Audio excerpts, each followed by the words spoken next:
Good evening, I'm Laura Lee. Thanks for joining us. Governor Tim Walz was in Duluth today as part of his statewide infrastructure tour, pitching a $907 million plan and making a stop at the Duluth Seaway Port Authority. Northern News Now's Kyrie Johnson was there for his visit today and breaks down what he said. I'm inside Duluth Seaway Port Authority today, where Governor Walz is pitching his statewide infrastructure plan. And he says it would mean more investment and jobs in the Northland.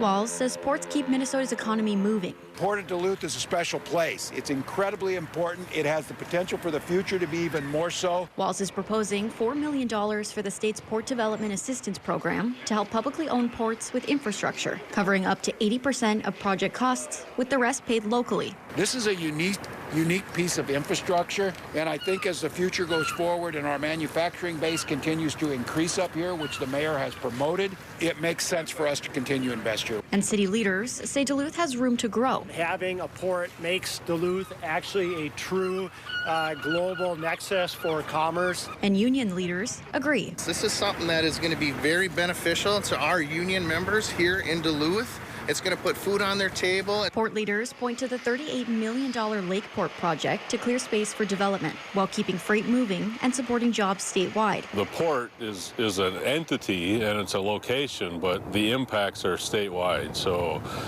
as goods move in and out of a port, they are connecting somebody to, everyday living. But passage on the bonding bill isn't guaranteed. Like Duluth, many communities are struggling with that. But increasingly I'm unsure, and that's a precarious place to be. Walz's infrastructure proposal now moves to the legislature, where lawmakers will decide what makes it into the final bonding bill. In Duluth, Kyrie Johnson, Northern News Now.